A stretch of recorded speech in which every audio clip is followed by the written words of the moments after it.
Sharing links.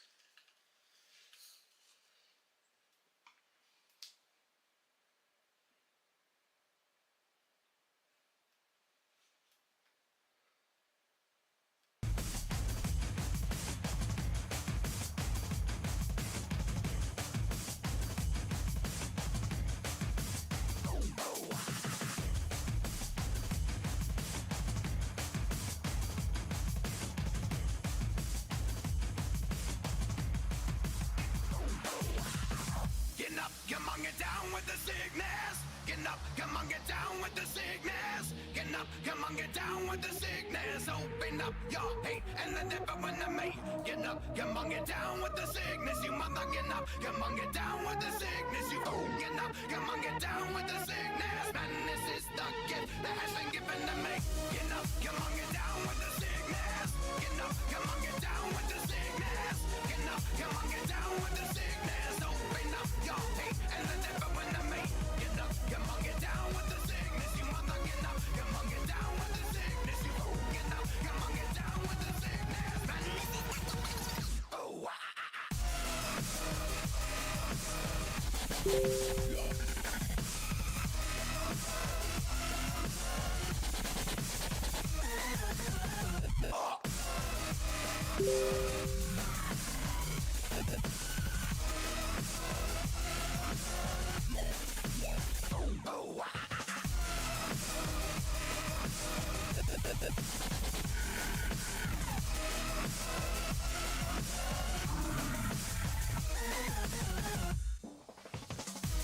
come on, get down with the sickness.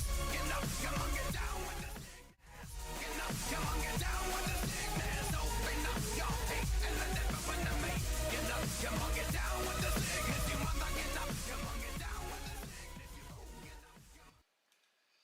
Oh man, back again, my brother from another mother. How are you?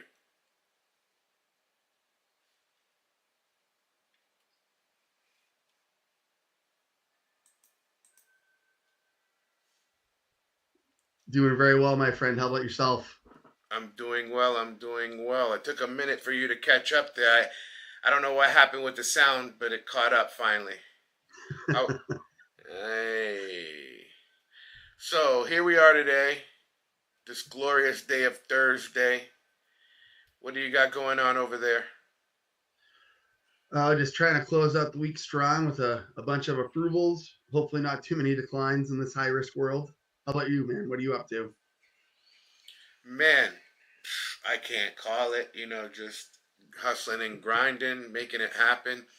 I got to tell you, a lot of people, they ask all the time, like, is this high risk stuff serious? And I try to tell people, like, businesses in today's industry of technology really wouldn't be able to survive if it wasn't for guys like us. Everybody wants that card present restaurant, convenience store, pizzeria, food truck. They always want that card present, that safe money, so to That say. nice. Yeah, and one of the things that I've come to realize, is it ain't easy. And, my mom used to say, you can't say ain't, but it's in the dictionary now, so it ain't easy. Because if it was, everybody be doing it. But That's right. in today's episode, talking about it ain't easy, it's about high risk, high reward, right? Like, you either go big or go home. So I'd like to welcome everybody back to the Payments Underground. We're about to talk money and how it moves. When nobody's looking, it's obvious. I'm AJ with Expedio Payments and your friendly neighborhood wolf who lives in the world of risky deals. And today I have my guest, Pete. Pete, how you doing? I'm doing good, man. I'm Peter from Merchant Service Depot, and together we're the guys that take those wonderful phone calls at 10 p.m. where people say, "My processor just dropped me. What do I do?" Yeah, we're basically the ER of payments. No one calls us unless they're on fire. Exactly, man. And hopefully today we'll be pulling back that curtain on high risk processing. What does it really mean? Why are banks so scared of it? and what's the right setup that turns that risk, the thoughts that keep you up at night, into rewarding revenue. Well, you know what's funny is people hear high risk and they think shady immediately. But it's like calling a Ferrari dangerous because it goes too fast. Someday maybe I'll know what a Ferrari drives as fast at, hopefully. But yeah, high risk doesn't mean bad. It means kind of that the industries move faster. There's more chargebacks, tighter rules, smaller banks that freak out when your volume spikes, your chargeback spikes. Think think things like, vape industry, travel, coaching, direct marketing, CBD, all those ones that are kind of challenging to get on board. Exactly. I mean, you're explaining digital subscriptions for mindset coaches, a legacy banker. They look like they're selling time machines. Or do you try like a dispensary on tribal land? It's like trying to get someone on Mars approved. For sure, for sure. Never mind Mars. I constantly get people who come across and it's like, can I get a merchant account in the UK? I'm like, why are you calling an American company? But the fun part is helping entrepreneurs who build solid businesses but keep getting ghosted by their banks. This is something fun. Exactly, exactly. And even we both play in the UK EU space and high risk too, so we'll take those calls. But high risk in general is kind of really high touch, right? It's not about surviving the rules. It's more about knowing how to play the game without burning your business. Yeah, here's a heartbreak story, guys. Businesses are booming, batches are flying, and boom, you get an email. The account has been terminated. No calls, no warnings, just digital death. Yeah, it happens all the time, and a lot of times it's not even the merchant's fault. Usually it's just a lot of times what I see is the processors kind of cleaning up before an audit, compliance review, things like that. For sure, it's like getting dumped over text. Yeah, it's not you, it's Visa. Real talk. One time I had a supplement client who lost 82,000 because their acquirer froze their funds without a single notice. He called me in a panic at midnight asking me, hey, do you think you could have me live by the morning? And you know what? The thing is this. At the end of the day, we find each other in a situation where we're the safety nets before things explode. Yeah, it's like almost like being a genie will grant you some wishes and get things done. And that's really the difference, especially with you, AJ. You don't just board accounts, you protect them and set them up the right way from the jump. Absolutely, absolutely. And exactly anyone can get you a mid. A few can keep it alive when the storm hits. Well said. Well, you know what shocks me? Half of the merchants we talk to don't even know they're actually high risk. Yeah, a lot of these guys just they think that they're being compliant makes them safe. That's the lie. Risk is all about morality. It's math. You can be the most honest person, but if your chargeback spike over a 1% threshold, Visa's not sending you flowers. They're sending you fines.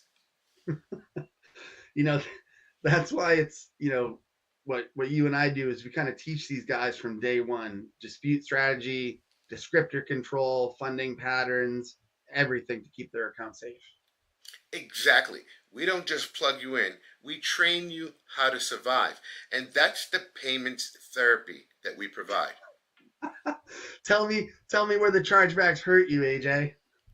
Oh, and look, this educational piece right here is worth gold. It's not an option anymore.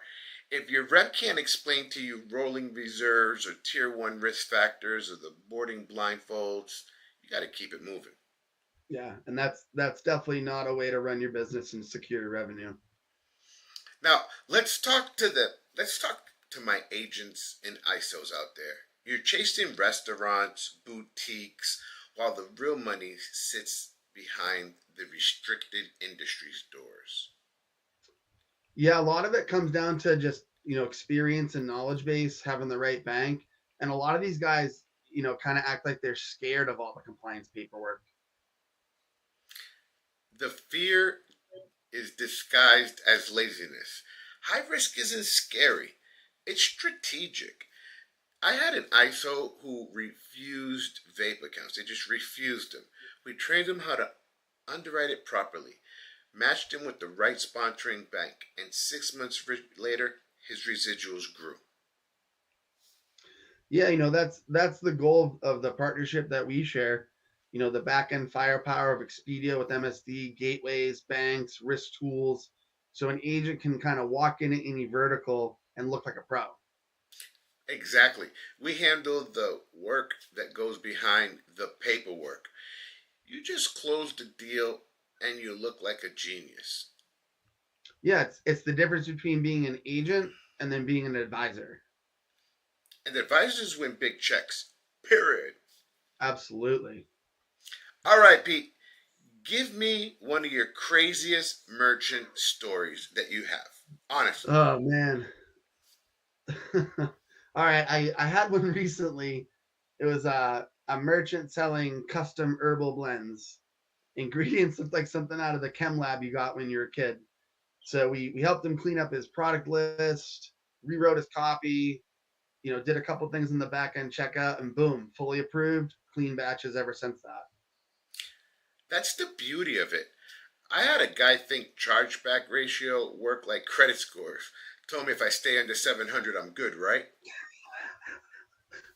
That is gold right there, man. You know, every wild story proves one thing: the business reward knowledge punishes ignorance. You can't freelance your way through compliance. Yeah, and for merchants, agents, ISOs that are listening right now, stop running from that high risk label. Own it. With the right gateway, the right processor, and the right team, you're not risky. You're ahead of the curve. And stop waiting until your account gets nuked and start the conversation before the fire, not after. Exactly. Be proactive, not reactive. Now, if you're an agent who wants to level up or a merchant tired of walking on eggshells, hit up Expedia or MSD. We're built to set up, and not only that, to help you survive the storm. And pay. Yeah, this is AJ Rodriguez with Expedio, And this is Peter Gove with Merchant Service Depot. reminding you stay compliant, stay paid, and for God's sake, stop calling me after your account's been shut down. Amen to that, brother.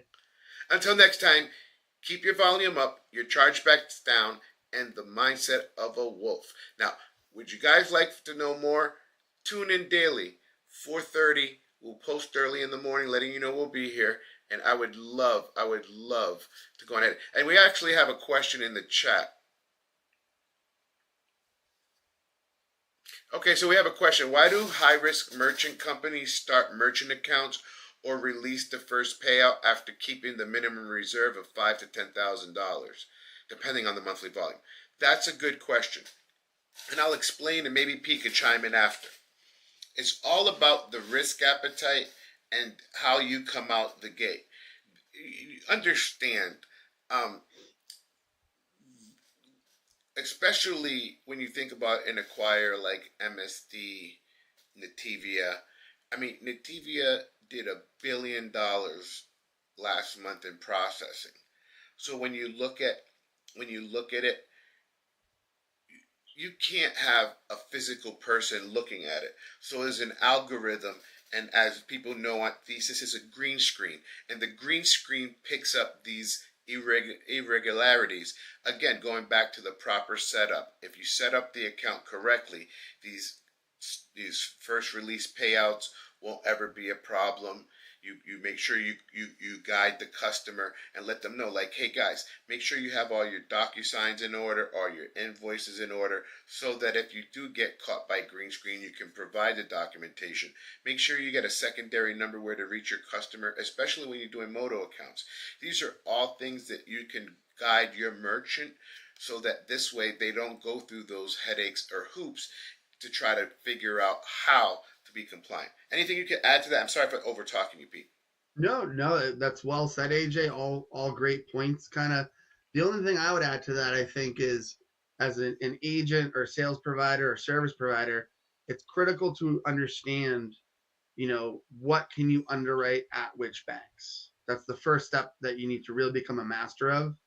Once you do that, the only other thing you really have to watch out for in the first couple weeks is, did it slide through under the algorithm maybe and get an auto approval? Everything runs fine for 3-4 days, and then finally someone comes and does a manual review. Both you and I have seen that in the past. Approved. Hey, by the way, 3 days later, we need a copy of this, this, and this, or we're going to freeze funds.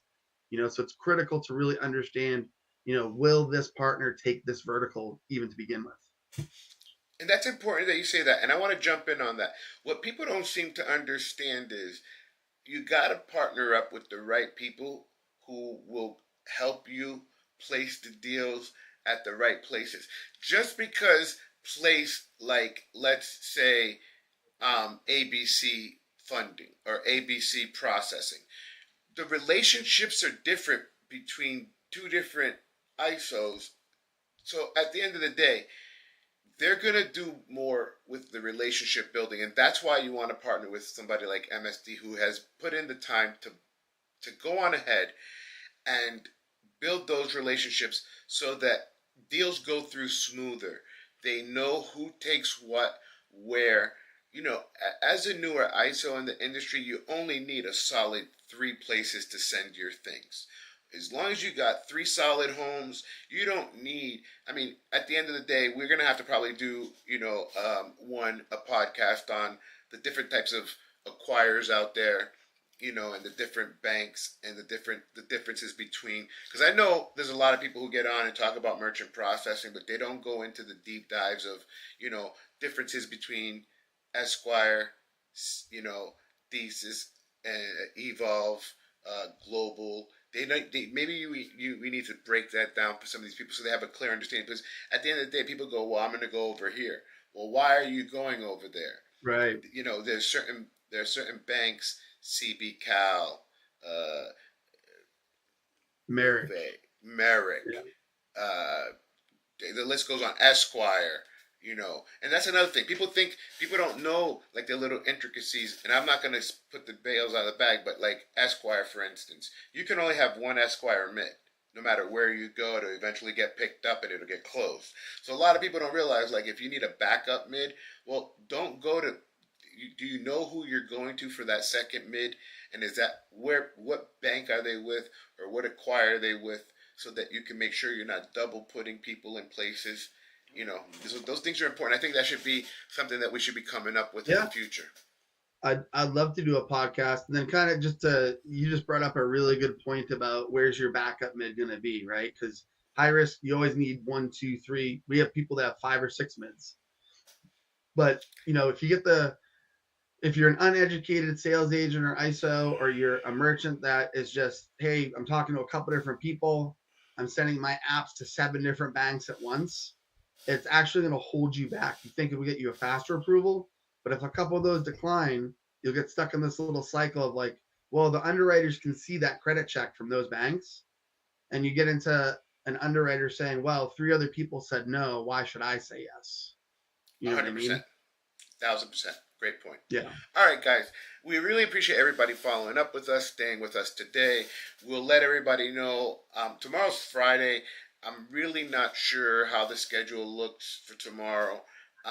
What I think we need to do is come out with a calendar and put it out on blast so everybody knows when to tune in. I think that's what we should do for the second half of the month. I think we should do that for a second. And I think, what we should do, we should put a challenge out there and maybe give people who are watching and urge people to watch, if they can go on ahead and answer 3 questions from our first 3 podcasts, either watching back or somebody said, say it louder for the people in the back. No, but listen, all jokes aside, I think we should throw some challenges out there. So some money, some gift cards. I think we need to learn.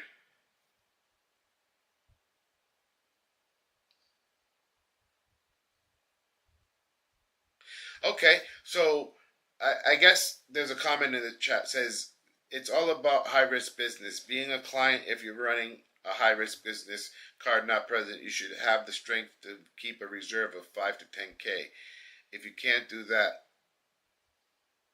I guess you know opinion. I'm really the reserve thing to me is one of those things where like people don't realize like I don't make money or we don't make money on reserve. We don't it's not like it's our money and we keep it later on. You know what I mean? Like far from it. You know what I mean? Like Right. or if the funder if the acquirer keeps the money, right, and they hold your money for 6 months and then you don't claim it and they keep it, it's not like they split it with us, right? Dude, I wish.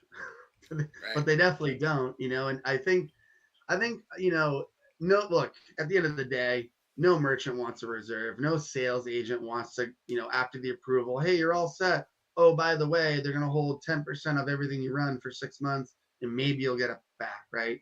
A lot of times that's a difficult conversation for people to have. Um, but the reserves are there for a reason, right? They protect the merchant from having someone just reach in and grab 30 grand out of their account when they're not looking. Um, the other thing I would say, there's a lot of banks are tightening up on that, especially with those VAMP rules we talked about the other day, AJ. I'm seeing some banks that just it's kind of a crazy reserve agreement, but it's like an indefinite hold. They only want to release it after 6 months with zero chargebacks, which that's never going to happen. So it's important again to go back to picking the right partner, picking the right partner bank. You want to go with someone that's flexible, that understands high risk. Hey, as long as you stay under 0.7% for 6 months, we'll release half of that reserve or the whole thing. And that's where it's really important to have a good sales agent that has a direct connection into the underwriting team or some kind of executive to make those things happen. Exactly. All right, so let's wrap this up. We're coming up on the 30-minute mark. Why don't you go on ahead and tell people how they can reach you? My name is Peter Gove with MSD. You can reach me at pete@merchantservicedepot.com. There you got it, ladies and gentlemen. My guest today, my special guest from Merchant Service Depot and a dual sponsor of this service program. And we're going to go on ahead and thank Expedio Payments for sponsoring us today. Once again, my name is AJ Rodriguez, the Wolf of Smoke Street on all platforms. Again, the Wolf of Smoke Street on all platforms. I want to take a moment and thank everybody for tuning in and all the people who did comment in the chat. I want to take a moment and thank everybody for the production team who comes and makes this happen. I cannot make it happen without my production team in the back. So big shouts to the people in the back. I mean, they're the unsung heroes of this podcast. And one day when I'm famous, hopefully we can have it to where like they're all in on it, and like maybe we can have a family podcast. I don't know, they don't want to get in front of the camera, but maybe one day we can have it.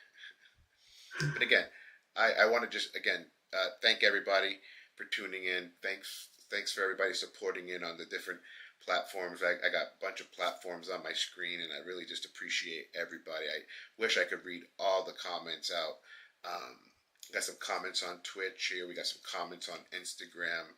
I can't see the YouTube somewhere on there. But once again, I want to thank everybody for reaching out to us and staying tuned. And if you're watching this far, you're an OG, and we really appreciate you. I think, Pete, we should go to next week, Monday, 4:30. And Sure. really pull it out. We're going to go ahead and talk to you guys next week. We want to thank you guys all for tuning in. Don't forget one last thing, AJ. All these that? wonderful new listeners and people viewing us, don't forget to like and subscribe to stay on the cutting edge of high risk payment trends. Oh, man, you're a professional. Look at you.